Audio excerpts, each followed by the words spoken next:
Pathophysiology is when there's a disease process. That's just a fancy word for something's wrong with the organ system. We're going to cover the different forms of bradycardia, what's important for you all to try to tease out both from the history and the physical exam, and most importantly, kind of the critical actions, what you should do or what you might do to treat the patient, and the order in which you would treat the patient.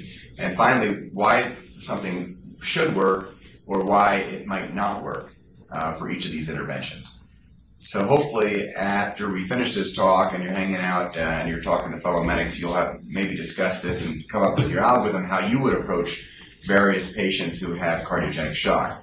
There's different techniques and different styles. It depends. You know, if it's one medic and an EMT, you manage the patient differently than if you had 4 medics. And you can do a lot of things at the same time. And of course, the cause of the cardiogenic shock will influence how you would treat the patient, because there's a lot of different causes for cardiogenic shock. Okay, let's go through a medic run. So a 60-year-old woman with syncope. I just put that out because that might be the first information you have. And I want to comment on tunnel vision. Tunnel vision is when you are dispatched to a chief complaint and begin to formulate ideas or even a differential diagnosis. What might be the cause of this patient's syncope en route? An example of tunnel vision would be a patient in our ER is put into room 9 with chest discomfort, or let's make it a toothache, jaw pain. They're in room 9. I'm not thinking cardiac because they're in room 9 and it's jaw pain or maybe even toothache. So I've already narrowed my differential diagnosis down, so I'm not really kind of excluded alternative diagnoses simply based on what room the patient's been put in. And similarly for you all, you might be dispatched for a patient with asthma, and you're already going to walk in the room thinking this is likely asthma, probably asthma, and it would be a surprise and might take some very unusual influence for you to say, well, maybe this is anaphylactic shock and not asthma. So anyway, it's just tunnel vision, and what we try to do is step back and not develop too much of a focus until we gather more information. So that's tunnel vision. Anyway, this patient had a history of an MI, high blood pressure, diabetes, and congestive heart failure. Now we start to get information that would help us think why a person might be unconscious. It turns out that although the dispatch was syncope, the patient was unconscious when the medics got there. So myocardial infarction, think about problems with the heart, things that might influence the heart. Could be a heart attack causing the pump not to pump effectively. It could be a problem with the dysrhythmia, persistent dysrhythmia. It might have been a VFib arrest. It could have been a VTAC where the patient had a transient VTAC and then went down. All these things would be consequences of having had a previous MI and even having a recurrent MI. High blood pressure puts you at risk for atherosclerotic disease, which would be myocardial infarction, strokes. A stroke that would make a person unconscious typically would be a hemorrhagic stroke, a severe blood vessel that ruptured so that the blood in the surrounding the brain or in the brain caused the patient to become unconscious.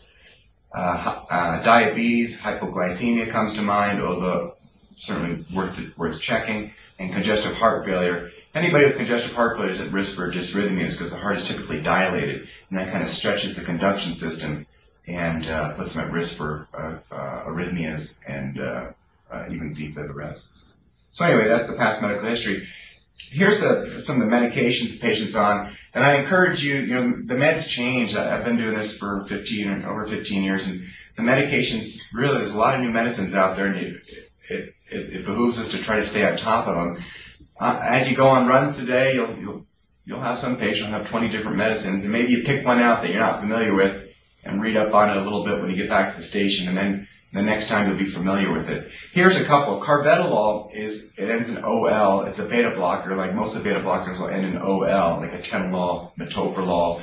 Carvedilol is an expensive new one. It has a little bit of an alpha effect in addition to the beta blocker effect, and it's used for heart failure patients, some patients with atrial fibrillation. It's a very popular beta blocker, carvedilol. Amlodipine is a calcium channel blocker. Most of the calcium channel blockers will end in INE.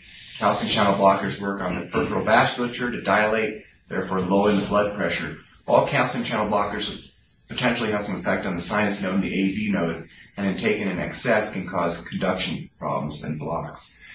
Pradaxa is one of the new blood thinners. It's that's an important one to add to your list of medicines with which you're familiar. It's becoming really popular. Pradaxa is very expensive, but it's replaced Coumadin for many patients. So we all know Coumadin, that's an important one to recognize. You want to know if a trauma patient's on Coumadin. You want to know if a medical patient, a headache patient's on Coumadin, a stroke patient on Coumadin. We need to know that in the emergency room, because if they're on Coumadin, we would check their level and potentially not give them TPA if they are on Coumadin. Well, if the medic can tell us that this patient's on Pradaxa, they're not getting TPA at all, because Pradaxa is essentially Coumadin. And the benefit of Pradaxa, the reason it's marketed so heavily right now, is that the patient doesn't need to get their Coumadin level checked every month, which is a benefit to the patient, and the drug company would argue a cost savings ultimately, although they charge a lot for Pradaxa. Pradaxa and Xarelto is another one that's a cousin of Pradaxa, made by different manufacturers. Xarelto starts with an X, Xarelto. So Pradaxa and Xarelto are good ones to recognize. They're used currently for patients with atrial fibrillation to prevent strokes, just like Coumadin would be used. Xarelto just got approved like in the past week or two for treatment of PE. So a patient might be taking because they've got a DVT in their leg or a PE in their lungs and they're home, stable, but they take medicine to prevent more PEs. So those are good meds to know. And then metformin. Metformin is your first-line agent for type 2 diabetics. That's the first medicine a type 2 for the most part, a type 2 diabetic will be started on metformin, which is also called glucophage. Yeah, this is double your trouble. Each one of these medicines also has a generic or brand name. So anyway, those are the medicines the patient's on. And then the physical exam. This is where it gets interesting. So the patient was unconscious. Sternal rub woke the patient up. Actually, what happened was first compression woke the patient up, because initially didn't feel a pulse, but there was a very slow pulse at about 15 beats per minute at the carotid artery. There's no blood pressure, no pulse ox, and the patient's cool, clammy, and mottled. So that's the medic call. We're going to revisit this one about, but already I'm sure all of you out there are saying, okay, you're developing an algorithm. This is the first thing I'm going to do. This is the second thing I'm going to do. Kind of if this, then that. And in your mind, you're thinking, how am I going to fix this patient? So that's good. And we'll get into this. All right, I want to talk about shock, because what's the deal? This patient's in shock, right? Hypotensive with signs of altered perfusion. That means that there's end organ perfusion. So shock, by definition, means that there's not enough perfusion, blood, oxygen, glucose getting to organs. We call them end organs. So there's different classifications, and the first one will be compensated shock. That's a tough one to recognize sometimes. But in compensated shock, the blood pressure is okay, so you don't have a hard number to hang your hat on. Yeah, if we said, is a patient with a blood pressure of 70 in shock, you would say, yes, almost certainly.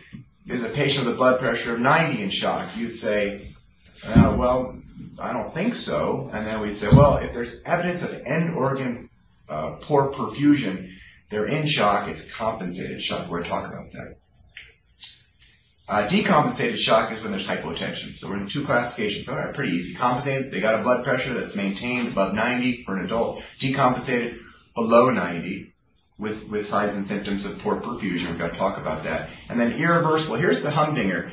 There is a point, it's a kind of a slide, where the person has a blood pressure, they compensate, and there's lots of mechanisms for the heart, the vasculature to compensate. And then slide, now they're hypotensive, and they're sliding lower and lower. And then they fall off a cliff, and that's it. It's over. The person's still got a pulse, but they're in a cascade of events that cannot be reversed. That's called irreversible shock. So once, as you look at these categories, hypotension is important. It's time to intervene with hypotension. Because once they fall off the cliff, you can't resuscitate them. Okay. In compensated shock, so what would be an example of compensated shock? So you guys are carrying, I know West Metro has the lactate pros, which is great. Why are you carrying those? You're carrying those to try to pick up a patient in compensated shock, specifically compensated septic shock. So a patient who has some signs and symptoms of infection, they've got a cough and fever, and they got other findings suggesting that they're affected by that with tachycardia, tachypnea. You can actually measure their temperature. And they say, okay, if they have hypotension, yeah, you got septic shock. Those are easy. Those patients are sick, but you recognize them right away. But before they get hypotensive, you can measure for end organ inadequate perfusion by measuring their lactate. If their lactate's elevated, it suggests that there's anaerobic respiration going on in their organs, particularly probably their muscle. But then we've got an early marker that this person's in compensated shock. Do we want to know that? Heck yeah, we want to know that, because that's a person who is critically ill, needs antibiotics sooner rather than later, and needs to go to the ICU. And we need to intervene before the blood pressure drops, and we should anticipate that the blood pressure will drop. And the fact is that their mortality is elevated. The chance of them dying from this event are much higher than somebody who had a normal lactate. So anyway, the lactate is a marker for compensated shock in sepsis. All right, how about, this is not sepsis, what other things can indicate that the person's in compensated shock? All right, we got the brain, the heart, the kidneys. Every organ system is going to compensate in some fashion. The brain is the top dog, which sort of makes sense, right? What the brain does is it steals from everywhere else. It dilates its blood vessels and says, I understand there's a crisis here. I understand there's not enough blood pressure to go around, but I'm going to take it. You guys can suck it up. The brain dilates the blood vessels in order to maintain perfusion. Number one organ for oxygenation and glucose. What might you see if the brain is not getting adequate perfusion? Well, altered mental status to some degree. It might be mild confusion all the way advancing to coma. So that's evidence of altered function of the brain, which we all know. The heart's interesting. I already put the point up here, but the heart, you would say, okay, we got a patient who needs to conserve energy. There's not enough perfusion to go around. Everybody should be kind of shutting down and shutting. We said, okay, to the brain, because brain's number one. The heart is the one organ system that doesn't do that. The heart actually has to pick up the pace. It sort of makes sense. How are you going to maintain blood pressure if the heart decides to shut down? It's not going to work.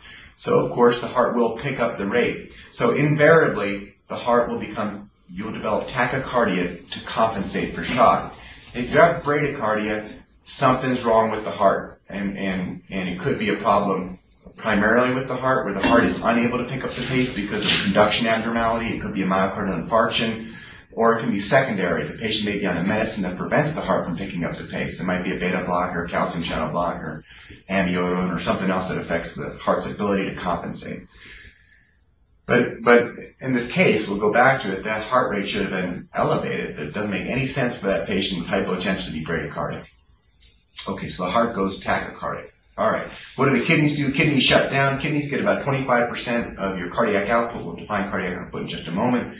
But 25% goes to the kidneys. The vasculature of the kidney will contract, really shunt lots of that blood away from the kidneys. So we don't need it. We can go 12 hours with it. Well, we probably go about 12 hours without much of a blood supply. And then the blood that does get to the kidneys, the job that they stop actually secreting as much urine, but they retain salt to try to maintain blood volume. So salt, fluid retention, and shunting away. And the theme here is how your body distributes blood is simply with constriction. So some blood vessels constrict, some dilate. Obviously the brain dilates, just about everywhere else will constrict. Skin and gut, you get vasoconstriction. What happens, the patient might be nauseous, might actually start vomiting. You might see a hypotensive patient is retching, and that's because they're shunting away from their gut. And then the skin will be mottled and cool, and that'll be vasoconstriction to the skin. So that'll be a mottled and cool patient. And then your vasculature, say to your muscles, all constricted, the patient's going to be weak and very fatigued. These are markers of compensated shock, things you look for. We need to see that in the setting of a suspected shock patient, because it wouldn't make much sense. So sometimes we'll have a patient with a pressure of 88, are they in shock? Well, how are they doing? You assess their mental status, you look at their heart rate, cool, clammy, and to assess whether or not they have other evidence of end organ hypoperfusion. Okay. And decompensated shock, we're at the point where you see hypotension, and it's a continuum, and we realize that everybody should recognize that hypotension is a little bit late in the game. And historically, it's not historically, but sometimes that's kind of when we jump on the patient, when we recognize, they're hypotensive, they're in shock. Time to get busy. Hopefully we get busy earlier. Okay, any questions about shock? Just go ahead and interject. All right, next we're going to talk about heart physiology, kind of briefly, try to summarize it in a kind of straightforward fashion. So here's the formula, which is cardiac output is heart rate times stroke volume. Okay, so cardiac output we use all the time. You hear people talk about cardiac output. It's a pretty simple concept. When we're talking about cardiogenic shock, it's a problem with cardiac output. And it's either rate or stroke volume. So heart rate, we know, 60 is normal, 50, 60 normal, less than that is bradycardia. How do you increase cardiac output? Heart rate will pick up from 60 to 80 to 100. Stroke volume is how much blood the heart ejects with each contraction. That's the stroke volume. We use the term ejection fraction all the time, interchangeably with stroke volume. Ejection fraction is we can actually look at the heart with an ultrasound probe, or even a cardiac catheterization with sputum dye in the heart, and just look at the percentage of contraction from 100%, which is when it's relaxed, and then it contracts down, and how far does it contract down? Estimating normal is about a 60% ejection fraction. Patients who can certainly walk around with a 40, 30%, 25% ejection fraction if they've got a sick heart. Say somebody who had a heart attack and there's a scar in a large portion of the muscle of the heart that can't contract, well, that person can have a decreased ejection fraction. And a decreased ejection fraction means a decreased stroke volume. But the other thing about stroke volume, it is dependent on how much blood is in the chamber before the heart contracts, right? Because we're saying stroke volume is how much blood is ejected. And so it's dependent on having a full heart to begin with. One other concept is called the Frank-Starling mechanism. Muscle functions better when it's stretched a little bit before you contract it. Weightlifters might appreciate that. And so for the heart to function at its best, it should have the ventricles filled up, even stretched a little bit before the heart contracts. So that introduces the concept, you want the volume to be kind of tanked up. You don't want a person to get all volume depleted when you're trying to maximize the pumping function of the heart. Okay, so stroke volume and ejection fraction, now we start hurling them around together, but they are a little bit different. Now here's the important equation, which is blood pressure. What makes up your blood pressure? What's your cardiac output times your peripheral vascular resistance? Cardiac output, we just said cardiac output is heart rate or contraction of the heart, stroke volume. Heart rate times stroke volume. All right, that's cardiac output. And now what's the only other part of your blood pressure is your peripheral vascular resistance. That's the tone of all the hundreds of thousands, probably millions of tiny little blood vessels, the arterioles, throughout your muscles, in your liver, in your heart, in your skin. That's the tone. So your body will constrict those arterioles and try to increase the tone, and that'll raise the blood pressure. Everything else being equal, the same cardiac output, if you increase peripheral vascular resistance, you'll raise the blood pressure. If you dilate those blood vessels in septic shock, that's what happens. The bacteria are kind of battle royale. They're being broken down by white blood cells, and kind of the byproducts of those bacteria affect the arterioles, called vasodilation. The heart tries to maintain blood pressure by increasing cardiac output, so it has to increase rate and hopefully increase cardiac contractility. A healthy person like most of you guys out there, your heart can pick up the pace, not only the rate, but it'll increase the force of contraction. Normal is about 60%. You guys can get up to 70, 80% in a hyperdynamic scenario. Beginning of septic shock, your heart will squeeze harder. If you got a person in a car accident, that heart will be squeezing hard and fast, trying to maintain cardiac output. And your adrenal glands will be pumping out epinephrine, trying to vasoconstrict all the tiny arterioles throughout the body, trying to raise the blood pressure. But anyway, this is a good one. This blood pressure, it's cardiac output times peripheral vascular resistance. Because we're going to get into cardiogenic shock. We're going to talk about different things you can do to try to raise the patient's blood pressure. Many of them work on cardiac outputs, but some of them will raise peripheral vascular resistance. We talk about the alpha effect of your catecholamines. We'll cover that just a little bit. All right, any questions about the physiology of the heart? This is just the physiology in a nutshell. It's a pretty cool organ, but that's pretty much all I ever remember about it right there. All right, cardiogenic shock. So now we're talking about the pathophysiology. What's the problem? What's the issue here? And is a problem with cardiac output. It's either rate or it's contraction. One of those two things. So profound bradycardia, we're going to talk about different heart blocks, sinus bradycardia. But tachycardia is also cardiogenic shock. A V-tach patient, that's cardiogenic shock. That's a patient who's going too fast for the heart to pump effectively. How do you fix that? We're not going to talk about a V-tach case. You cardiovert that patient. If you have a patient in V-tach who has any signs of instability, electricity is your friend. You just want to cardiovert because you're going to fix them. Heart failure is a problem with the pump. We can increase cardiac output by increasing cardiac contractility with different medications, but heart failure, we talked about a myocardial infarction patient might have heart failure. There's lots of different things that cause heart failure. It can be a virus, it can be a young gal with a cold. It can be in heart failure because right now I got a runny nose. That's where the virus is kicking. I'm glad it's not myocarditis. It could be my nose. It could be the back of my throat. Give me a sore throat. The virus could hit you in the gut and give you diarrhea and vomiting. The virus can give you can get in the bloodstream, get to the brain, and the meninges give you a little bit of a meningitis, an acyclic or viral meningitis, just a cold around your brain. That's all that is. It can affect your heart, give you pericarditis, which is a sac around your heart, so it hurts when you move. It can be myocarditis, which is it infects the muscle of the heart. Now you got an infected muscle that's sick, and it can't pump as effectively, and then that's a devastating form of a virus because it can decrease your ejection fraction and leave you permanently with a weak ejection fraction, or it can kill you. It can actually go so low that the heart just can't do its job.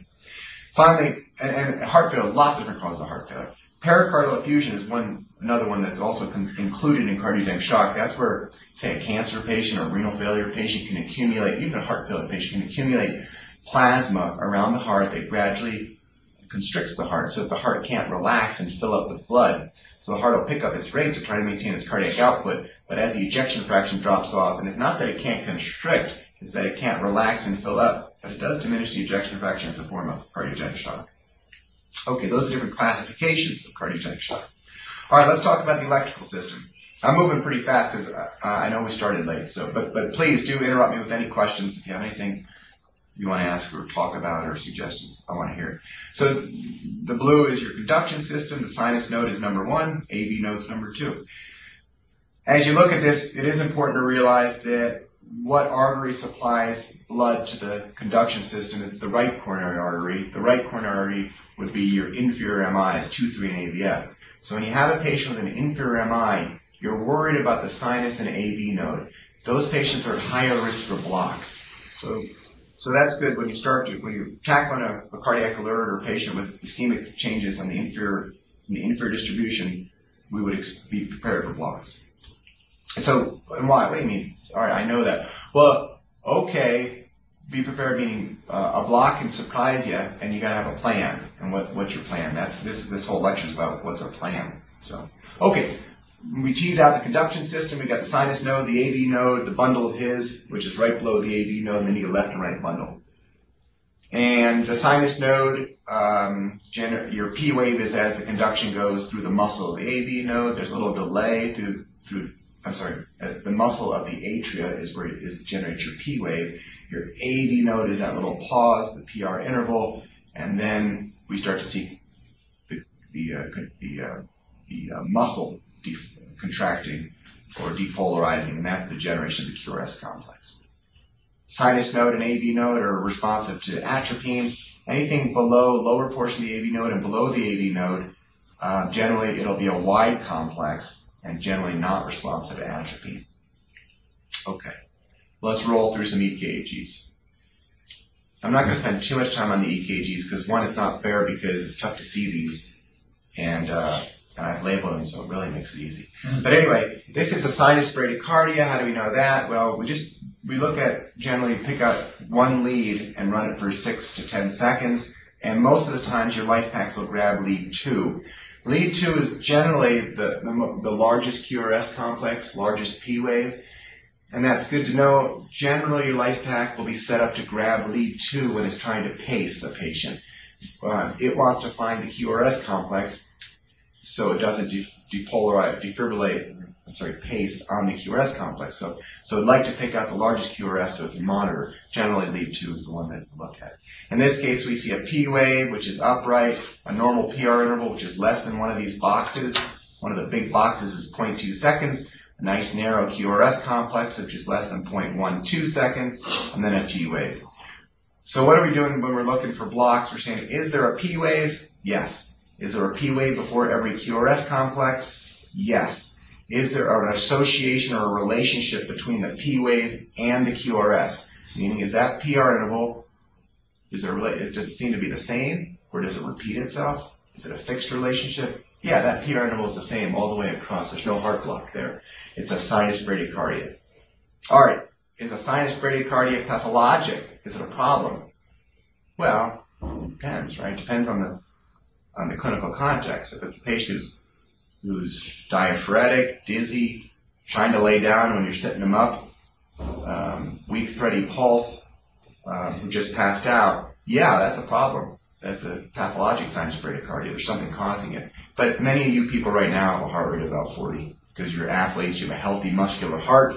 Your heart can do It can perfuse your squash and all your organs with one arm tied behind its back. That's what it's saying. It can do it at 40 beats per minute because it's so big and strong. Okay. But this EKG is from a beta blocker overdose. So then that gets you thinking. You think about what the symptoms were and what you might do to intervene to try to pick up the rate if it's necessary. And in a beta blocker overdose, it's not only a rate problem, it may be a decreased force of contraction. So now you got two things. You got a slow rate, which maybe contribute to shock, and you also have decreased ejection fraction, which may also be G. So that's your cardiac output. That's your definition of cardiac output: rate times force times ejection fraction. That's why beta blocker toxicity is a humdinger. Okay, here's a first degree heart block. In first degree heart block, what we see P waves before every QRS, and we see a narrow QRS, which we'd expect because the AV nodes. Because the impulse is being generated above the AV node, and an upright T wave is a nice regular rhythm. This rate, I have about 45 beats per minute. And let's look at this PR interval. The only thing about first degree AV block is that the PR interval is prolonged. It's more than one of the big boxes. The big box is from here to there, right? From here. So how do we know? Let's just pick out where a big box is at the beginning of a P wave, right here. See that big box starts there and it ends. Right about there. That means that the PR interval is prolonged. From the beginning of the P wave to the beginning of the QRS complex have to be less than 0.2 seconds. This is the first degree AV block. First degree AV block is a nothing burger. There's nothing to get excited about here. If you saw something else, yeah, this guy doesn't have ST elevation, but the first degree AV block is a low grade block. Generally would respond to because the sinus node is in control, and in this case it's a sinus bradycardia. We'd expect it to respond to atropine if you needed to give atropine. It all depends on the clinical setting. Secondary heart blocks are type 1 and type 2. Type 1 is the Winkebach, and type 2 doesn't have a cool name. So when you got a Winkebach, especially in the field, or sometimes you'll bring an EKG or a doc will hand me an EKG, and we kind of look at it, we get our calipers out, say, what's going on here? But no, nobody really, you guys don't have calipers, and it's dark, and you're in a dirty apartment, and there's a cat running around, and you're not, is there an easier way to do this, is what I'm thinking. And there is. And the thing about Winkebach, all right, let's just look at lead 2, which is, this is lead 2, nice big upright QRS complex right along there. It's a rhythm strip essentially on a 12 lead paper. So let's look at the P waves. There's a P wave we can't see. There's a PR interval that looks about normal. Nice narrow QRS complex T wave. Is there a P before every QRS complex? There's a P wave. Here's a P wave. There's a P wave. No, there's a drop P wave here. There's some sort of block. That P wave is not being conducted. Right? So there's something wrong here. All right, let's just sit back before we get into trying to figure out what's going on here. Is it regular or irregular? I'd say it's irregular because look at that gap between those two QRS. This gap is a little different than that gap, and then that's not normal. It's an irregular rhythm. Now this is is it irregularly irregular or regularly irregular? This is regularly irregular because look, it's called the group beating of Winkebach. Those 4 beats look a heck of a lot like those 4 beats, don't they? You just sit back. This is the force. We're not going to look at the trees anymore, which is each of QRS. We're going to look at the force. We're going to look at this whole rhythm strip. And right away you say, yep, there's a pattern there. And that's the group beating of Winkebach. So when you're trying to figure is it second degree type 1 or second degree type 2? This is second degree type 1. It's a Winkebach. Why is that important? Well, second degree type 2 is a fairly malignant rhythm, much less likely to respond to atropine. And type 1 is fairly benign. People do pretty well with type 1 Winkebachs. Okay. Any question about the Winkebach? What's happening here? The PR interval is getting longer. It's a little tough to see when you look at each QRS, compare this one to that, and you say, well, maybe, I don't know. But you see this one to that one. By this one, you say, okay, that PR interval is a bit longer. And then you drop a beat. That's Winkebach. Sorry, it's tough to have these EKGs projecting. I don't know if you guys can see them very well. And then I'm moving my cursor right on top. It's like somebody sticking their finger when you're trying to read EKG. All right, this is type 2. This is another bradycardia. I let the computer calculate rates for me. I think it's usually pretty good. Any doubt, you check the pulse. Another way to do it is there's 300 of these big boxes on each in a minute. So you can count big boxes. So One big box, 2, 3, 4, 5, 6, about 7. Right, about 7, 6 to 7. So 7 goes into 300 a little over 40 times. I think it's maybe closer to 6. So it's certainly over a rate of over 40. Anyway, let's take a look at the P waves. All right, here's a P wave, no QRS complex. Here's a P wave, QRS complex. Good. So there's not a QRS complex after every P wave. There's some sort of block. Is there a fixed relationship between the P and the QRS complex? P, QRS. Yeah, those PR intervals are consistent. That PR interval is the same on all these, and then it drops. That's a 2-to-1 block. It's a 2-to-1 block. It's not a third-degree block because there's a relationship between these PR intervals. It's a 2-to-1 block. From a technical perspective, you actually don't know if that's Winkebach or not. You need one more beat to know whether it's going to prolong and then drop. But anyway, 2-to-1 block, you assume it's second-degree type 2. Dangerous rhythm, you'd be worried about this block progressing. When we talk about grades, low versus high grade is simply low grade is first degree, higher grade is second degree, type 1, benign, type 2, malignant, type 3, very malignant. That's a high grade block. Okay. Let's look at this third degree heart block. Okay, again, we see QRS complexes, looks pretty regular. We see QRS complexes going right along here. Did I calculate a rate? I do. I have it on my slide as 30 to 40 beats per minute. Why is that important? Well, right away, if you got somebody with a rate below 40, you think the pacemaker might be below the AV node. So pacemakers below the AV nodes don't respond to atropine. Third degree heart block generally doesn't respond to atropine because you got a very sick AV node. It's blocking. It's not even doing its job. Anyway, let's take a look at this. So what do we got? Lead. I guess we got lead 2. I like lead 2 up here, right? So you know the P waves look a little bit better in lead 2. Anyway, so let's pick out, I don't know what this guy is. We're not sure yet, but it doesn't look like a QRS complex. Maybe it's a P wave. All right, that looks the same as this one. All right, and this looks the same, and they're upright. Those are P waves, right? Okay. Is there a P before every QRS? Okay, yeah, there's a P wave, QRS afterwards, P wave. Nope, there's not a P at QRS after every P wave. And then we take a look at the QRS complex and the PR intervals. We say that's, okay, that would, if it's persistent like that, that's a first degree heart block. What's going on here? Well, I don't know. There's another P wave. Maybe there's a P wave here. Another P wave. So the PR interval is variable. The PR interval is just, there's no association. Each PR interval is different. And then let's go back and look at our P waves. Do they march through? Boom, boom. Look at calipers, which nobody uses. Bounce right along here. So that is just an AV disassociation. The AV node is not related to P waves. This is a third degree heart block. And then is it a narrow or wide complex? This is a rate of around 30 to 40. I don't know which one. If it's around 40, maybe you got an AV node pacemaker. Below 40 towards 30 is probably lower in this bundle of his. In this case, it's a little bit wide, but not as wide as I would expect for a rate of 30. So this pacemaker could be in the lower AV node, or more likely at that rate, it's just below the AV node. And this guy, see if we have issues going on. Needs some ST elevation. Yeah, there's some ST elevation going on there. Anyway, so that's third degree heart block. Okay. Here's another bradycardia. This is a rate of about 40. Very regular rhythm. Rate of 40. Next thing you're going to do is look for some P waves. You look in the inferior lead, maybe lead 2, which is the one I'm rolling across. No clear P waves. That's a junctional rhythm. Junctional rhythm. The sinus node just went to sleep. It quit. And at a rate of 40 or higher, and narrow complex, it's probably an AV node that's still firing. That's good. AV node can do its job. Below the AV node, then you're relying on tissue that's not very good pacemaker tissue to generate the regular pulse. And that's not a nice thing to rely on, in which case the patient needs a pacemaker. Okay. Here's another one. I just put this one in because it's a tough one to figure out. All right, what do we do right away? We say, okay, there is a rhythm. It's a fairly regular rhythm. It's a wide complex rhythm. Just like the last one, we say, okay, let's see some P waves. Do we see P waves before every QRS?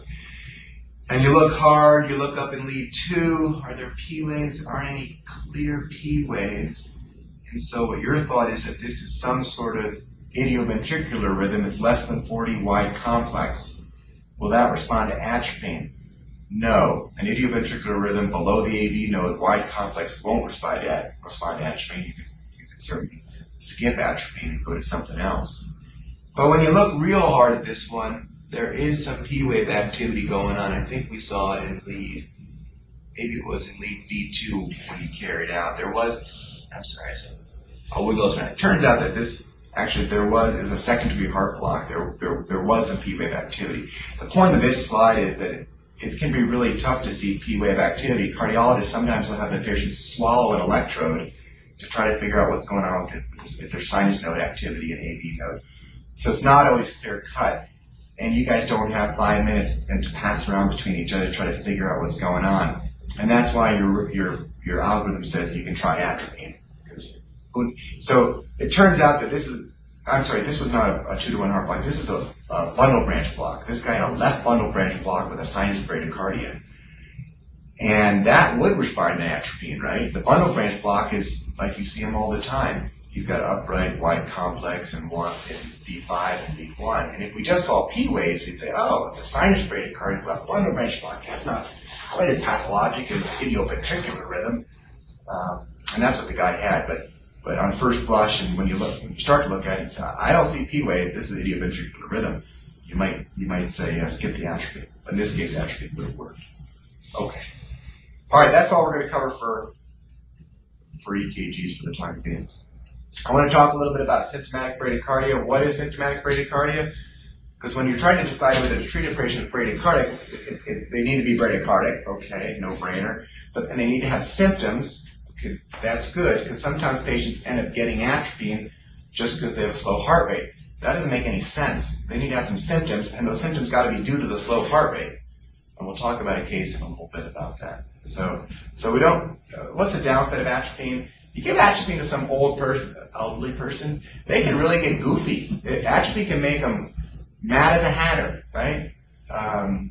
Give them an anticholinergic syndrome. One time, one of my attendings when I was a resident liked to give atropine to slow down the gut when people had diarrhea. So, okay, good. We'll give a milligram of atropine, a liter of saline, and we'll infuse that. And she took it. And so the next thing I know, she's naked, trying to escape and running around the ER like the 70-year-old lady. And she was having an anticholinergic syndrome. And I learned my lesson. Don't give atropine unless they need it. Right? Okay. Let's go back to the medic call. So we'll take a look at that real quick. All right. So we said this patient's in shock. And what's the major problem here? Well, the major malfunction. All right, so hypotension with a low heart rate. That's what we know. That's what jumps at us. Hypotension, very low heart rate, with symptoms of hypotension. What are critical actions? Just to get you thinking, this is stuff that I'm sure is in your mind, order of events, what you want to do. How about this one? CPR. You do CPR on this patient?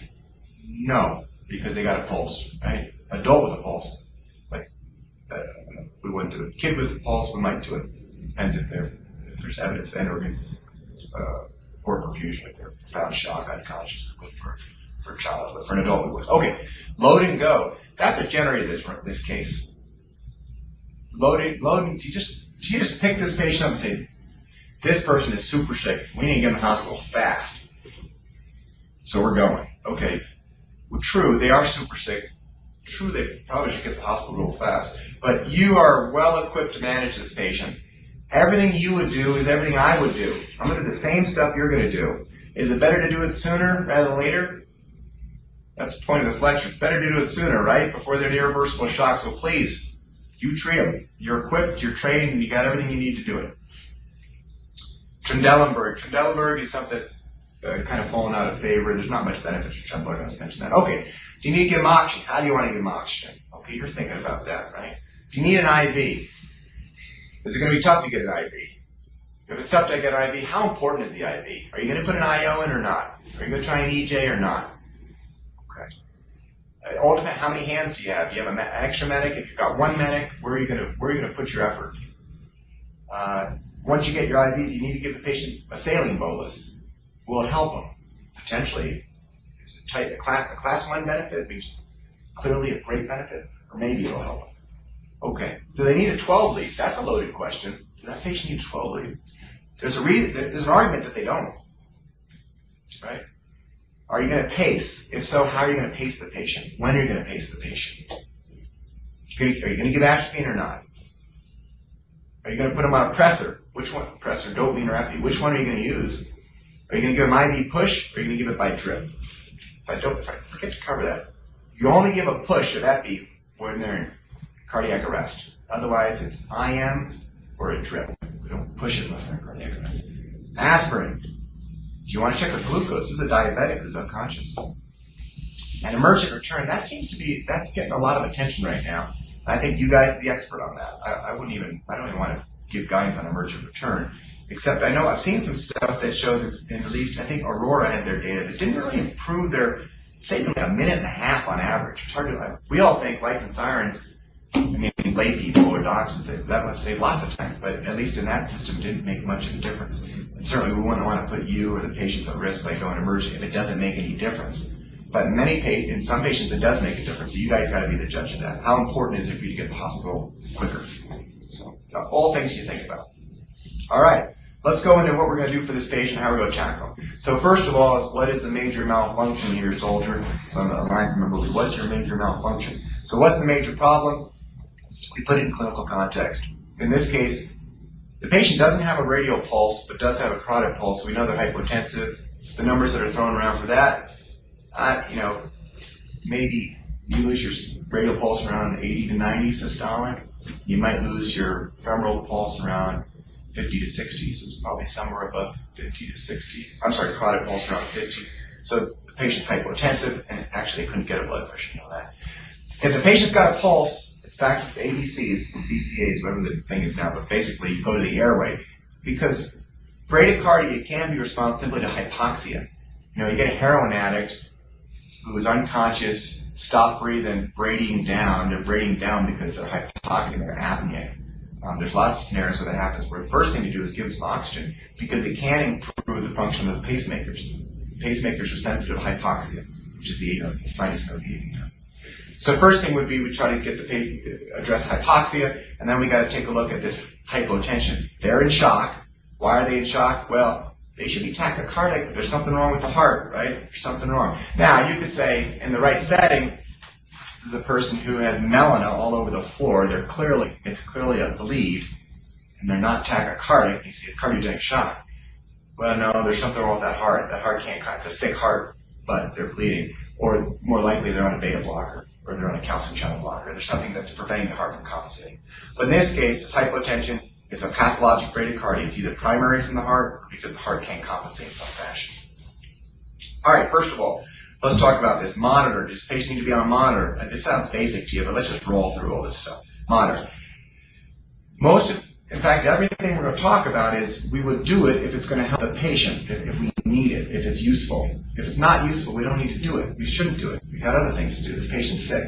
Monitor's important. It's fast. It's easy. You can get them on real quick. We're going to use that rhythm and the rate to guide our therapy. So it's fairly essential to what we're going to do here. And the type of bradycardia is important.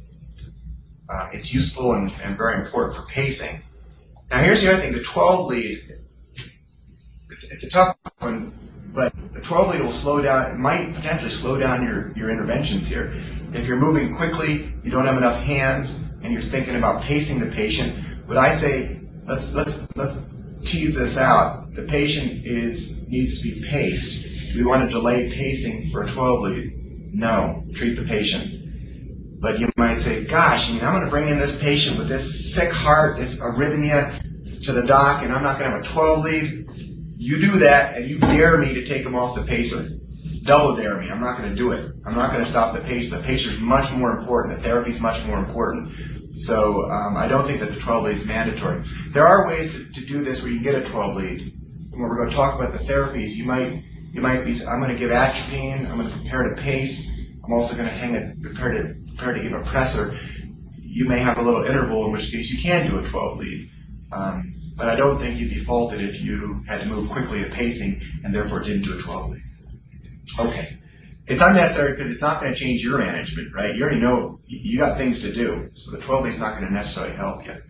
Okay, here's the rhythm strip on this gal. Let's take a look at it. All right, so we see some QRS complexes. Right, 2 good QRS complexes, probably another one over here. This rate is actually about 15 beats per minute, really slow. All right, we're moving fast now. This patient's sick. We're going to take a quick look. What kind of rhythm is it? Do we see P waves? No, it's even an irregular rhythm. So maybe this is AFib. What the heck it is? What's going on up here? I don't know what's going on up there. I just say it's kind of a wide, complex, super slow rhythm. That's not a very good medical definition, but that's all I can say. That's all we know. Okay, that the rhythm's true. Okay, IV access. This is a interesting question. Does the patient need IV access? Because we started so late, I'm not actually hitting you guys with questions, and I do it just so we all think about these issues and be surprised at various answers. So, well, maybe or maybe so. We might say, I'm going to load and go, or maybe I don't need an IV. But so IV access in this patient is important. It's very important. Does everybody who's critically ill need an IV? Well, no, you can envision a scenario where they don't. You can a crooper who's having airway issues. No, you're not going to give anything by that.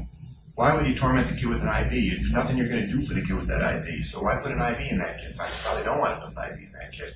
But if IV access will help you help your patient, and they're sick, and the sicker they are, the more important it is. Yeah, we need to get an IV. It's useful to treat the underlying problem. That's the point. What might we give? We might want to give atropine. We might want to give dopamine or epinephrine. We might want to give a fluid bolus.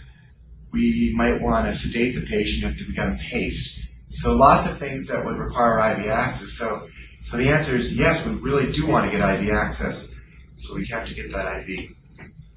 And this is a plug for IO access. This patient that came in from a load and go scenario didn't have an IV. And I think there's a little bit of a misconception amongst some folks out there. It's changed over time. You guys do more and more IOs, and you're realizing that it's a pretty good line. But that the patient doesn't have to be dead to get an IO.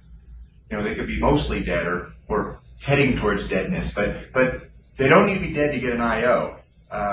So if a patient needs a line, you have to get that line. And IO is fine. It's a great line. If you're not comfortable with IOs, do more of them. So on your cardiac arrest, those patients by definition will be tough to get IV access. I don't know what your protocols require. Maybe you have to try, or maybe you have to look at the AC, maybe you got to look at the neck, but move quickly and put some IOs in your next cardiac arrest. It's a good line, it's a useful line, and you guys, the more you do, the more comfortable you come about the intraosseous. So who gets an IO? Critically ill patient, if they need IV access and you can't get it anywhere else. And I think I'd liberally interpret that. It doesn't look like I can get an anacute. I'm going to put an IO in this cardiac arrest. And I think we're off. Okay. Any questions about IO? Hesitation about putting an IO line in this gown? Okay. You know, the patients who shooters are tough to get lines on, so you could put an IO in a patient who has respiratory embarrassment, who's a shooter, an IV drug abuser, a patient with burns. Hypotensive patients are tough to get IVs. All right. Having said that, suppose you couldn't get a line, you could still pace a patient who doesn't have an IV. You go ahead and do transcutaneous pacing. IVF, does the patient need fluid? For most patients with shock, they'll benefit from a fluid bolus. As a general statement, hypotension, it's a good thing to give them saline. And cardiogenic shock, really? I thought those patients would go, well, it depends. We said that bradycardia is the problem with the fluid or the problem with the heart. Well, the problem is with the rate. Cardiac output is very important. Cardiac output is dependent on rate times the stroke volume. Stroke volume is dependent on both the force of contraction, but also on being tanked up. The heart should be filled with blood when it contracts. So a fluid bolus is probably a good thing in a patient who's bradycardic, tank up the system. You can also say, okay, let me give you a scenario, doc, where how about this one? How about a hypotensive cardiogenic shock who's frothy sputum, legs are swollen, big old neck veins? Yeah, that person probably don't want to get a saline bolus too. But if you're not sure, and generally across the board in almost every hypotensive patient, I'd say fine, go ahead and get that IV, give them a fluid bolus, and move on to whatever therapy is clearly helpful. So I think it's fine to give a saline bolus to a hypotensive patient. Okay, so our therapy for bradycardia, let's talk about atropine. So it's the first line of your ACLS guidelines, probably your protocols, your Denver Metro probably would say first atropine for bradycardia. In the back of your mind, though, bradycardia, symptomatic bradycardia, sinus bradycardia will probably respond to atropine. Well, it depends how sick the sinus node is. It depends on why this patient has sinus bradycardia. If it's due to the vagal tone, well, yeah, they will respond to it. Most sinus bradycardia respond. Most lower grade heart blocks will respond to atropine. High grade, particularly your third degree, and a wide complex third degree where the pacemaker is below the AV node, that is not going to respond to atropine. The protocols say, well, go ahead and give it because it's pretty quick. Atropine, you'll know fairly fast. It works on the sinus node much more so than the AV node. It's really a sinus node medication, but it works a little on the AV node. When would you use it? Use it for patients with heart rate that's low, probably less than 50, who has symptoms. And you give it IV push, at least 0.5, generally 0.5, and you can repeat it. The point about this is, though, really atropine works fast. If you're going to get a response for a sick patient, a bradycardic patient who's symptomatic, you give your 0.5 atropine, you should get a response. Now, it may extenuate. You may say, well, all right, good, the rate went up to 65, we got a little bit of blood pressure. Great, we got a response. You may need to repeat that atropine. But if you don't get a response within a few minutes, you move on. And it's okay, you can even skip atropine in high-grade heart blocks. You can skip. That's it. Now, you always have to follow your protocols. I think your protocols say go and give atropine. It's reasonable to say, okay, I'm giving it, but you want to move on quickly. Don't rely on atropine with high-grade heart blocks. And particularly those wide complexes, because it said the wide complex is below the AV node, and that's not going to respond to atropine, because atropine works on the sinus node, a little bit on the AV node. As you get lower in that conduction system, it just stops working. Okay. Oops. All right, let's talk about pacing. So pacing comes after atropine for bradycardic patients. You can go straight to it in high-grade heart block. The problem with pacing, and the reason you'd say, well, gosh, I'd prefer to avoid pacing, is because it's uncomfortable for your patient. It doesn't always work. And so it can be time-consuming, and if time-consuming doesn't work well, that's a pretty frustrating thing to do for a sick patient. But here's the point of the pacing slide. It's all about the pulse. It's all about the pulse. Let's talk about why it's all about the pulse. Transcutaneous pacing. Real quick, let's roll through. Lead pad placement. There's different places you can place the pads. I use anterior lateral. You can anterior posterior as well. Wherever either of those are reasonable. Generally, you need to have your limb leads attached so that the monitor can pick up QRS complexes. And lead 2 is generally your best lead. If the monitor's having trouble picking up QRS complexes, you can flip around and look at different leads and try to get a larger QRS complex. And I'll show you some rhythm strips where that was important. And there's 2 ways to set up your pacemaker. You can sense or you can not sense. If it senses, it says, I'm not going to depolarize or defibrillate or pace. I guess pace is the right term. I'm not going to pace on a QRS complex or on the refractory portion of the beginning of the T wave. We're going to stay away from that territory. If I see a QRS complex, I'm going to wait. If you're set at 60 beats per minute, I'm going to wait 1 second. I'm talking like your pacemaker. You're thinking pacemaker. I'm going to wait 1 second, then I'm going to fire. If I don't see another QRS complex. So I see a QRS complex, I'm waiting. Boom, I don't see one, I'm going to fire. Every second, I'm going to fire. If you don't have on sensing, it'll just fire every second, right? Because it doesn't care about the QRS complex. You'd like to sense because prefer not to fire right on top of a QRS complex or on the early portion of the T-wave. Okay, what do? You start at a rate of about 60 and you turn up the energy until you get capture. What is capture? There's 2 terms, electrical and mechanical. Electrical means it looks like you're catching on the EKG. Mechanical means you're feeling a pulse. That's what we really want. We want a pulse. Why is that? Okay, here's a textbook example of electrical capture. It's textbook because it comes out of the ACLS text, so really it's textbook. This may be a jump. That's a very narrow QRS. That may be even a retrograde PRS. I'm sorry, a retrograde P wave. But anyway, it's a regular rhythm. The P wave actually narrow complex. What happens? They turn on the pacemaker. You see the pacemaker spikes. It's sensing the QRS complex and then it's firing. And then it starts catching the QRS complex and taking control. So the QRS complex after every pacemaker spike, and you do see a T wave, which is a good hint that you've got electrical capture. But it's not really worth relying on. So let's take a look at this. This is a cool rhythm strip because it's a patient who's getting paced, right? I was going to ask this as a question. It looks like they're being paced. What's going on here? Okay, we see pacemaker spikes. And we see what looks like a QRS complex after every pacemaker spike, right? There's a nice spike, nice something on it. It's not going to be normal QRS because it's a paced it's going to be some sort of wide, bizarre thing. All right, there's something going nice and regular, super duper. All right. What else do we see on here? The machine tells you when it's firing. It gives you some arrows. That's nice. And it's firing. This turns out that's at 75. The pacemaker in this case is set at 75 beats per minute. What's really neat in this case is that it's a non-demand. It's not sensing. I mean, it doesn't care about the native QRS spikes. So it's just going every second and a quarter. It's firing. Boom, boom, boom, just firing right along. It's ignoring the QRS. But even the machine is picking up the QRS complex. It is actually still sensing. It's just disregarding it. So it's just practicing in case you flip the switch, what the machine would do. Well, let's take a look at this. Even if the machine wasn't picking up, we can pick them up. There's something over here. Okay, we don't know what the hell that is. I don't know what that is. And then it's pacemaker spikes. There's a little squiggle here. Could that be a QRS complex? Well, the machine doesn't think so because it's so small it didn't put a little arrow above it. The machine said, no, I don't know what that is. It ignored it. But over here, even the machine said, that looks like a QRS complex. And said, that looks like a QRS complex. And then you go back and say, okay, there's a squiggle here. That one, let's see, do they march out? Yeah, they do march out. There was a pace, the heart was firing here. Why is that important? Well,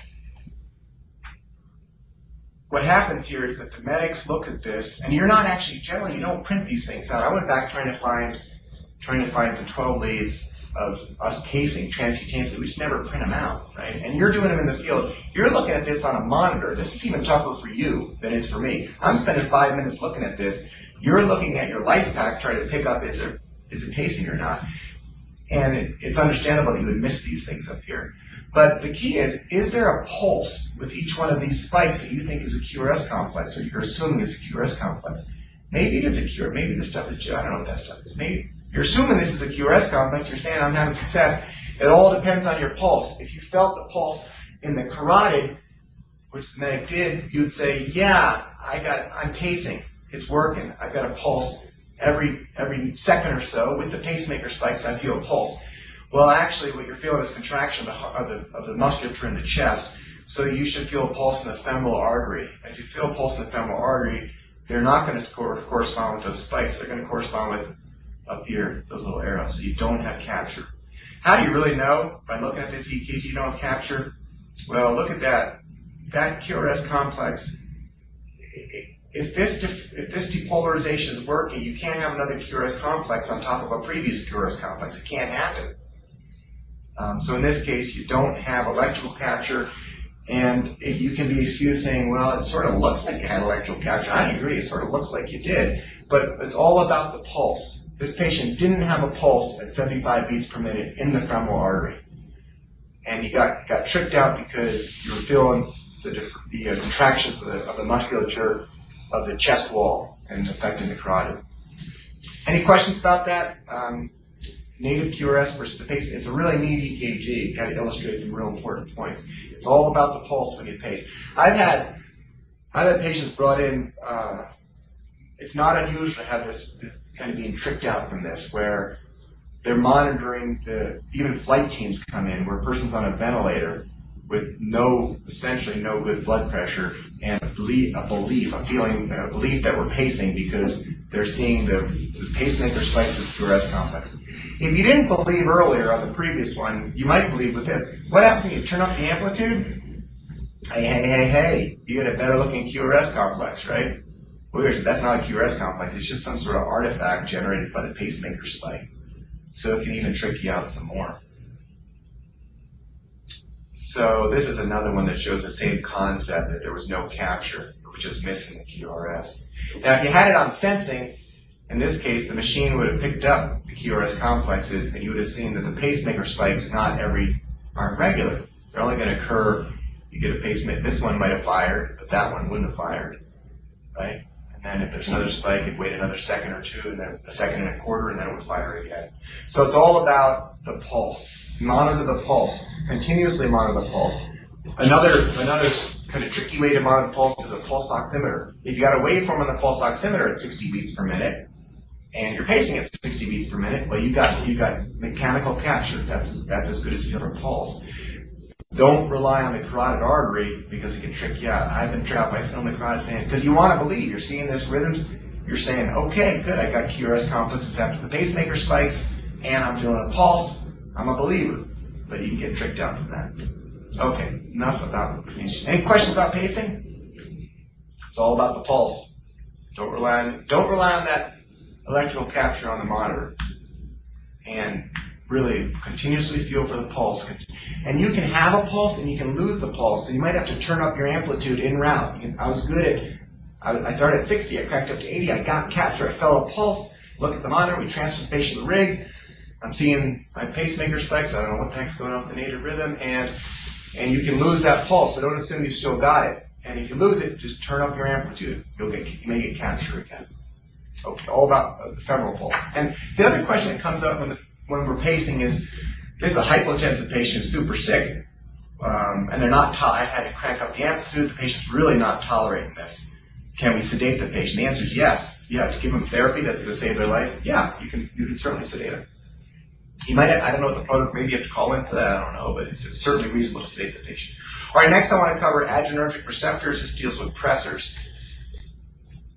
And we're going to run a little bit late. Okay, I can stop if we have to stop. Okay, so adrenergic receptors is back to your physiology from paramedic school. You got alpha receptors and beta receptors. Alpha receptors are vasoconstriction. Vasoconstriction means increased peripheral vascular resistance. You increase blood pressure simply by constricting those arterioles. That's your alpha effect, right?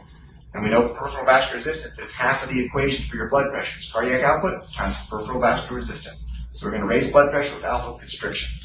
Alpha 2 we're going to ignore. Beta 1 is heart, and that's increased rate, and it increases contractility. So beta 1 receptors is what you really want to do when you have a sick heart. If you have to increase cardiac output, you will increase it by the two means available, which is increasing the force of contraction and increasing the rate. So that's your beta 1 effect. And beta 2 is bronchodilation. That's another beta effect.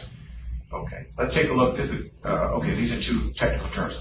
Chronotropes is a fancy word for something that increases heart rate. Your chronotrope is chrono, like a timekeeper. Chronotrope increases. And ionotrope, which I have trouble saying, I don't forget it, is your force of contraction. So you hear people say, we want to start an ionotrope.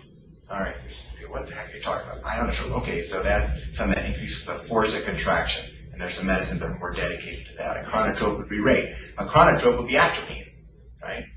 Atropine is a pure chronotrope. It doesn't really do much for the force of contraction. It just increases the rate.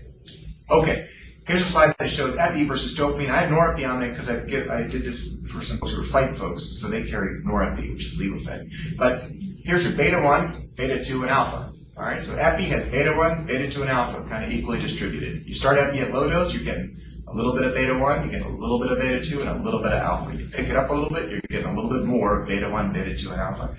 Dopamine is essentially all beta when you start it. So you get all the chronotrope, all beta 1, I'm sorry. You're going to increase the rate, force contraction. As you really crank up your volume, so your rate, you'll get an alpha effect. You'll start to get vasoconstriction. Okay, so which hypotensive patient needs a beta 2 agonist? Can you envision a patient who needs a beta 2 agonist who's hypotensive? That's your classic anaphylactic shock patient. That's a person who needs bronchodilation in addition to alpha effects, which is vasoconstriction. So you really want that beta 2 and the alpha effect. Would beta 1 hurt a person in anaphylaxis? Probably won't hurt them. But my guess is that their heart's beating pretty fast to begin with, probably if they're healthy with a good force of contraction. So epinephrine is a great anaphylactic shock medication. Who do you want to give a beta 1 to and not alpha? Well, that might be a person who has just a rate-related problem. You could try to use that in beta blocker toxicity, try to overcome the beta blocker, try to increase the rate by just competing with the receptor sites in the heart. And a classic cardiogenic shock patient where you only really want to increase cardiac output would be a dopamine scenario, and you don't need the alpha effect. Okay, so there's some nuances here. What do people do in practice? They got a pressor they like and they use it. They like it, they know how to use it, they're comfortable with it. You might choose dopamine over epi in a cardiogenic shock simply because it's pre-mixed, and you only got so much time. You don't need to be doing calculations. I don't even know if you guys carry epinephrine pre-mixed or not, but there's good arguments. Say dopamine's faster, I got it readily available. That's the one I'm choosing. And so this is the kind of stuff you would think through after this lecture is, which is my pressor of choice? Depends on the scenario, because we said really anaphylactic shock, it really does make sense. You want epinephrine, you don't want dopamine. But in other scenarios, you can say, I got dopamine, it's pre-mixed, that's what I'm comfortable with. We're going to go with dopamine in most scenarios that we encounter involving cardiogenic shock. Okay, so that's the catecholamine slide. Any questions about catecholamine? Sorry I'm not stopping to ask you guys questions. I think the lecture's better when I do that, but we're covering a lot of material pretty quick right now. All right, let's go through another case. This is an overdose, 23-year-old female. Took Valium and diltiazem. What's her exam? Well, she's lethargic, she's bradycardic, hypotensive, and sat, reasonably well. And what are your critical actions? Well, this is interesting. So, all right, so let's just think about it. All right, we got a hypotensive patient who's bradycardic. We said she should be tachycardic, but there's something wrong with the heart. Yeah, 23-year-old gal. She ought to pick up the pace, right? There's something wrong with the heart. Okay, what do we know? She had access to Valium and diltiazem. Diltiazem is reported to be an ingestion. Okay, she's lethargic. Do we have evidence that the hypotension, that she has end organ poor perfusion? Yeah, well, she's lethargic. Could it be the Valium? Yeah, but it certainly could be the blood pressure too. Look at her skin. She's confused. She's probably going to be diaphoretic, clamp down a bit. Okay. Diltiazem, what role would diltiazem? Well, diltiazem is a calcium channel blocker. It's a blood pressure medicine. You take too much if you're going to lower your blood pressure. It's really an alpha agent. But it also works on the conduction system in the heart, right? Diltiazem, calcium channel blockers can slow down conduction to the AV node, so you can get heart blocks with that. Okay, so we'd like to get a rhythm strip. Let's see what's going on. In this case, it turns out it's a bradycardia, no clear P waves. It looks like it's a junctional rhythm at a rate of about 40. So what do you want to do? Well, let's just think about it. Now, let me ask somebody what you want to do. Yeah, hopefully we have time to ask. Jennifer says I can try it. All right, how about Medic 4? Is there Medic 4? Medic 4, are you out there? Hopefully you're tracking this case. What do you want to do? Yeah, what do you want to do for this gal?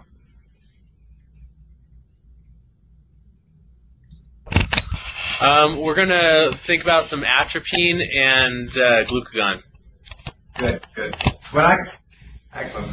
When I gave this talk before, we really got tied up in calcium channel toxicity, which is the right thing to do, but the wrong topic for this lecture.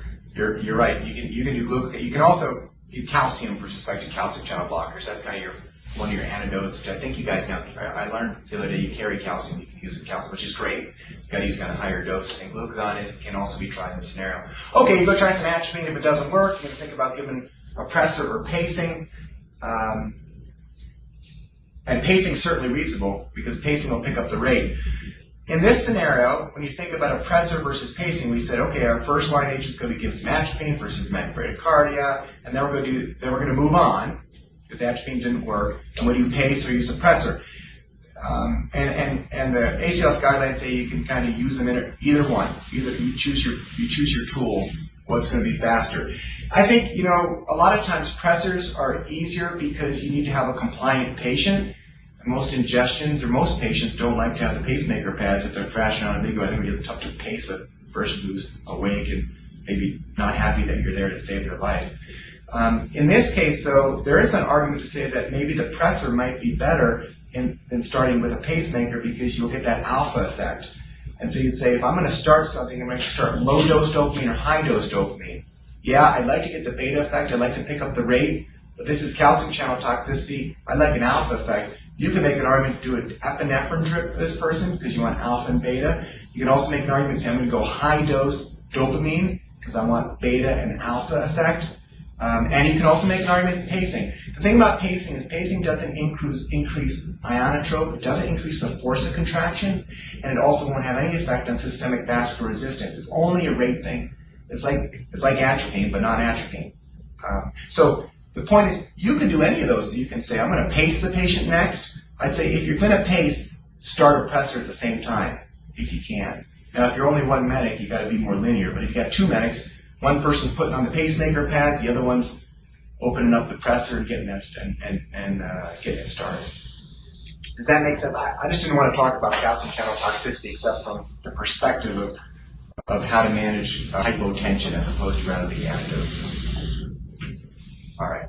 And any questions about that case, or how you would address them or how you would treat them? I don't want to blow through it because I think it's important. You might have this run right, you could run on this patient right now. And so in your mind, you got to walk out of this lecture saying, probably before the lecture you already knew this, but I got a plan, here's my plan. Here's how I'm going to address this. And that's the whole point of this lecture. So I think any of those three options are fine. Just do something, right? Okay, here's another one. Let me skip a case. No, sorry. Okay, so 69-year-old guy with chest pain. No past medical history. He's got a heart rate of 50, a blood pressure of 90, and a respiration of 18. He's uncomfortable. He's got a normal exam, except he's uncomfortable. What are your critical actions? Okay. Does this guy need an EKG? Yeah, this guy needs an EKG. One, because you got time to do it. His pressure's 90. It's on the low side, but this is not unusual for you to see a patient with pressure 90. And that chest pain, you're worried about this being an MI. Those 12 leads that you do in the setting of MI are valuable. It does improve their care. You get us the folks in the hospital, wherever you're going, get the ball rolling, get the patient treated faster because you're making the diagnosis in the field. All right, let's take a look at this EKG. The patient is bradycardic. This is the rate of about 45. And is it a regular, let's see, lead 2? We don't have a real good rhythm strip, so the QRS complex will change as we roll across because you're using different leads, 2, AVF, V5, V6. I'm sorry, V3, V5. But there is a P before every QRS complex. Right? You see a P wave. Not much, not a great one. It'd be better to look and say, better lead. Look at that. In this case, V5 has the best P waves. See that P wave there? See that P wave. Anyway, there is a P wave. It's a regular PR interval. There's no block here. It's just a sinus bradycardia. The QRS complex is narrow. Sinus bradycardia. If you need to intervene, what would you give? Probably atropine, right? All right, what else is going on here? Hey, there's ST elevation. In 2, 3 in AVF, that's an inferior MI. We also see over here, there's a little ST depression. Do we like ST depression in the setting of an MI? We sure do. We love it because that gives you with 95% confidence that that's a STEMI. So reciprocal changes are great. Love them. They're not always there, but when they're there, it's a bingo. Yep, we don't have to think too hard about this. This is a STEMI. Okay, what are we going to do for this patient? How about Medic 10 if you're out there? Medic 10. Do you need to address this patient's bradycardia? Blood pressure 90. If you do, why are you going to do it and how are you going to do it?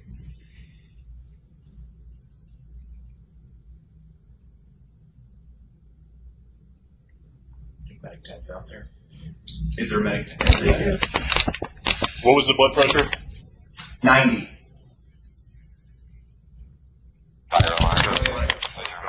If he's just uncomfortable, not unconscious, and blood pressure 90, I think we would not treat his rate at this time. Why not? You're right. Because we're worried about the ischemia from the inferior MI, and he's not necessarily symptomatic from the hypotension or the slowed rate.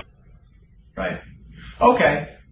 His pressure drops down a little bit. 85 systolic as you're rolling. Do you want to intervene now? And if so, what might you do? This is a little bit. I'm trying to have you read my mind. Actually, not read my mind. Here's your patient. Now they're a little bit hypotensive. What are you going to do? We would start with a fluid challenge and also obviously give it cautiously with the thought of a pressor in the back of our mind. Okay. Good. What the ACLS guidelines say is that compensation, that you would address symptomatic bradycardia, that includes chest pain. I don't like that at all. Especially because medics and you guys can do 12 leads and determine why they have chest pain. In this case, you're right, they're having an MI. We really don't want to increase the patient's myocardial oxygen requirement by increasing the rate unless they really need it. There's a real downside, just like you said, ischemia. So, no, we don't want to willy-nilly give anything to increase this guy's rate. In fact, we really want to avoid it. And a very good answer would be, this guy will probably respond to a fluid bolus. If they're hypotensive, I would definitely give a fluid bolus. And even if they're not hypotensive, anywhere trending towards it, a right inferior MI affects the right coronary, that's right coronary artery, that covers the right ventricle. Even before they're hypotensive, go ahead and give them 500 to a liter of saline. Just get it started. Keep that guy out of trouble.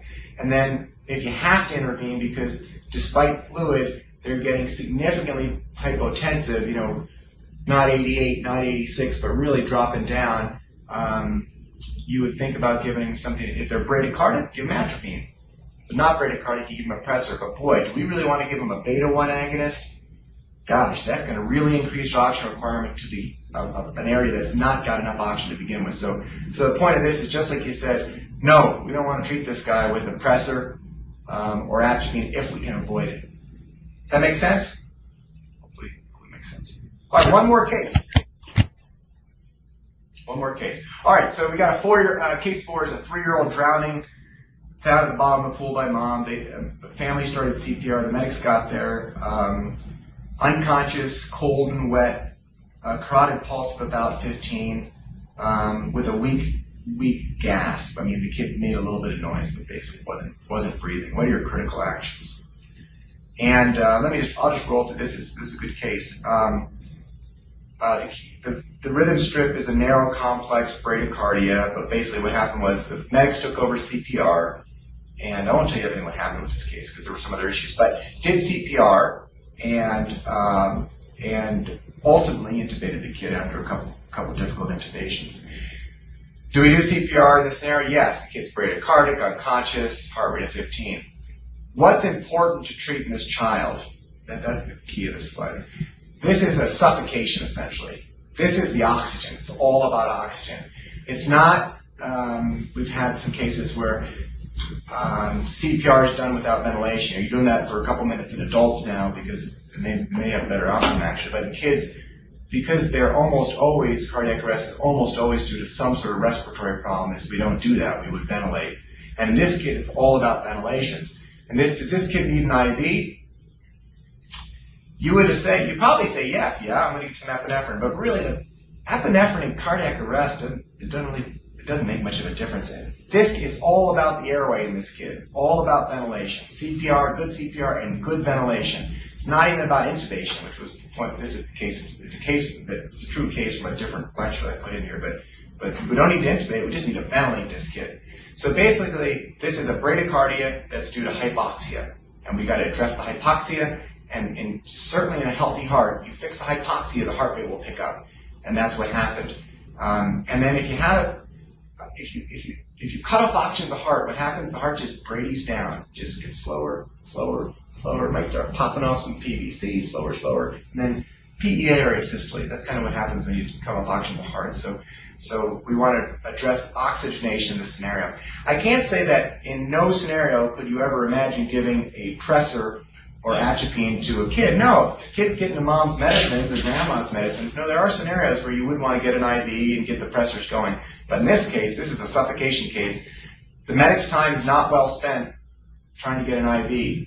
Not even well spent I was just harping on IOs. I wouldn't even care if that kid had an IO.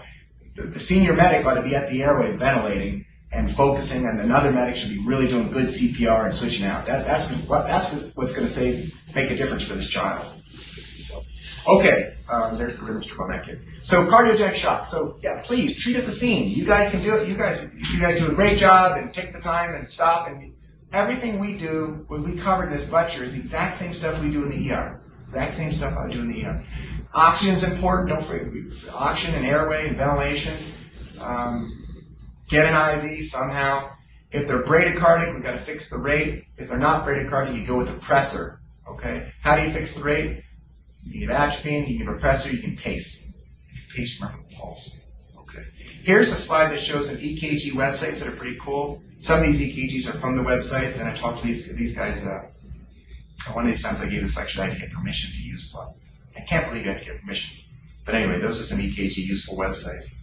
And I appreciate you guys having me out here. Does anybody have any questions about this?